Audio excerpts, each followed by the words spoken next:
Hello there guys, it's Stephen here back with another video, and finally that game is upon us. Liverpool versus Manchester City on Wednesday. It's the big one. I've been joined by Paul from Redmen TV and Machin TV as well, his own channel. Go check both of them out.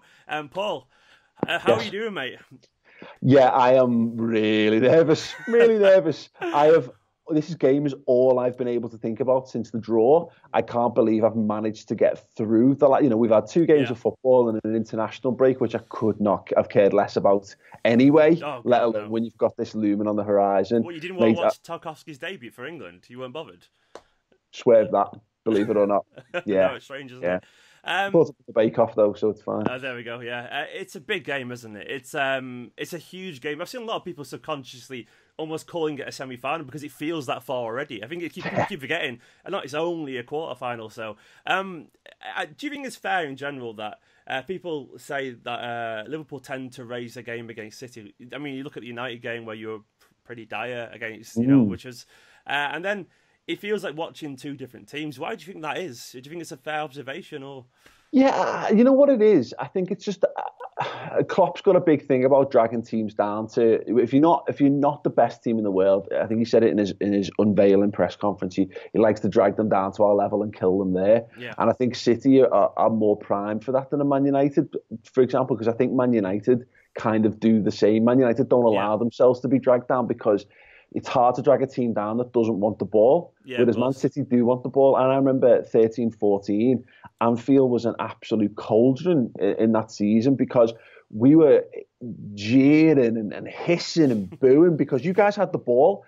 And then Chelsea came a couple of weeks later and let us have it, and we couldn't do that because you can't boo when the team's not got the ball, basically. So it is one of those things. I think City and Liverpool go toe-to-toe to some extent. And that means that the game is decided upon the brilliance of the people on the pitch, which is, for whatever it's worth, I like it that way. Yeah, I'd agree with that entirely. I mean, obviously, speaking of brilliance on the pitch, there's the whole... it's a very slight side distraction, but what I get your take, and I know you're too intelligent to fall for this trap anyway, but I want to get your take on the whole De Bruyne Salah thing, because there's been a lot people saying, he's the best, or whatever. Well, where do you stand on it? I know it could be really obvious, but if you were going to choose a player of the year for these two... Look, I can't not pick Salah. Yeah. I can't not. There's a lad who, some of it's just factored into the fact that just how shocked I am at how good he's been. It's fair, yeah. I didn't expect it either. Well, exactly. De Bruyne, I think, was primed this season to be one of, if not the best player in the Premier League, and I think he's been absolutely outstanding. Yeah. The only thing that ever tips it for me really is just that I just think goals are just such a hard thing to do that inevitably, and look, and it's why you can have world-class midfielders, but it is always strikers and forwards who are the ones who end up drawing the plaudits.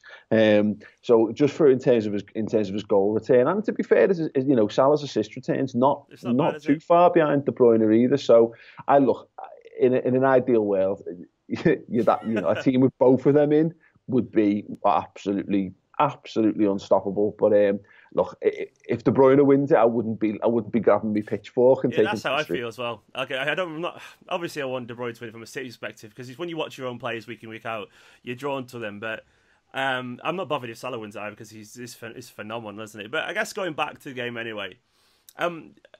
There's been a lot said about the intensity and the atmosphere at Anfield, which makes this game have a additional edge. I mean, how important do you think that first leg is? Because from a City fan's perspective, I reckon that first 45 to 60 minutes of that tie is going to be.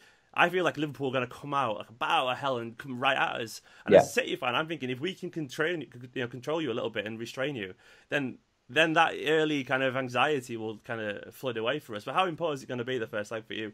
Yeah, I think that's a possibility. I don't know. That sounds like as solid a plan as any, I guess. We've seen it work different ways for Liverpool. I agree that we will look to go and win the game. We will look to stride out at our best. The fans should be absolutely on it from not even from minute one, from like 2 hours before kickoff, to be fair. We saw this happen in the Europa League, though. We did all the big build-up. Everyone was buzzing for it, and Dortmund just came and shut us up. Half an hour. They turned the tie on its head. Obviously, it was the second leg that time around. But what we've got, I don't think you can ever, unless you go 2-3 up. I don't think the crowd drops off in these type of games. No, I agree with that. So as I say, it's a solid plan as any, but I agree that the best chance of stopping Liverpool is to stop them getting in there early, because we have got the ability to pick things apart. We saw it in the league this season. If we can get in and we can get a couple of goals to the good, then you're forced to come out of your shell. And then Liverpool just start playing on the counter. We can be absolutely lethal in that regard. This is the thing. Both teams have got the ability. This could be blitz, haven't they? Well, it could be exactly. It could be 2 4-0s. You know what I mean? And we could, but it could equally be, as you said over on our show on Redmen, it could be 2 4-3s. It could genuinely be anything. And now that we've said all that, it's probably going to be 0-0. The 2 worst games of football ever. Yeah. And critics just slate it as the worst tie of all time. I'm expecting a City fan perspective was to lose against United and watch 2-0, 0-0 or something like that. Like, this week's been built up and it'd just be turgid. That's what I'm expecting. But we touched it as well on your channel, like how there's also like you should watch both videos, by the way, obviously, guys. But this one I want to touch on because it's a very interesting point that you made about how there's almost like there's a blossoming rivalry between Liverpool and Manchester City. And I guess given maybe our natural rival, but for both of us, maybe it goes towards Manchester United, given the history of the two clubs, and obviously we're crosstown rivals and so on. But I do agree that there is something developing between the two clubs, given the fact that they both play that same explosive brand of football and so on. And do you think this could be something that sets us up for maybe 4 or 5 years of City and Liverpool going head to head with each other? Yeah, look, Liverpool, this rivalry should have been going on for 4 years now. Liverpool didn't sell right, didn't buy right. Brendan Rodgers didn't take us where we needed to be. He didn't capitalise on what he'd built. So we've had to go back. We've had to go back to the drawing board and start again. And Man City are not going anywhere, are they? Look, you've got a phenomenal squad, you've got phenomenal infrastructure, and now you've put the manager in place at the top of it. But I think that we've got that in that. There's the rivalry with the managers, which I think there's parallels with what Liverpool had with Chelsea, with Benitez and Mourinho back in the mid-noughties. Yeah. And again, in terms of the brand of football that's being played, there's obviously that kind of thing. And look, ultimately, it's down to where you are in the season. Look, if Liverpool keep getting to quarterfinals of the Champions League and City do it, inevitably we're going to have these kind of meetings. And if Liverpool are in the top 4 of the Premier League, then inevitably we're going to have games that matter. So that's my hope. I think Liverpool.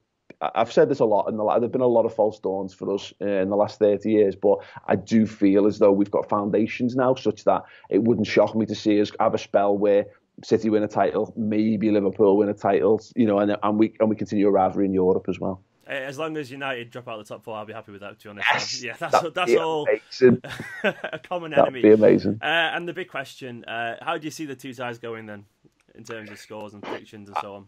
I have the narrative in my head that we go to the Etihad with people thinking the tie is maybe not totally done and dusted, but people thinking advantage City because maybe we don't get the tie finished at Anfield. And I think there'll be a sting in it. I could see Liverpool maybe going through on away goals or something where I've just got a vision of just a goal, but it's like Sadio Mane, just for some wonderful poetic justice, is the guy who completes the 90 minutes of the 120. Start with poetic justice. Yeah, 120 minutes, sticks it in. Rounds Ederson this time. I'm hoping Ederson takes his face clean off with a boot in the return. I'm joking. But then somehow gets sent off himself. No, I'm kidding.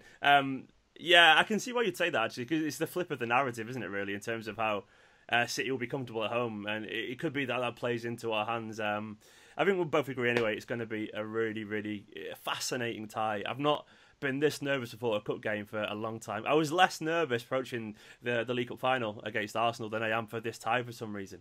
I don't know why. It's been blown up and it's going to be fun. Paul, thank you very much for coming to the channel. Okay. Guys, don't forget to check out Redmen TV, obviously, if you're a Liverpool fan. You're watching this, thank you very much for watching it. Guys, subscribe if you haven't already. Subscribe to Paul's channel as well, his personal channel. Like this video, and I'll see you for a match reaction after the game.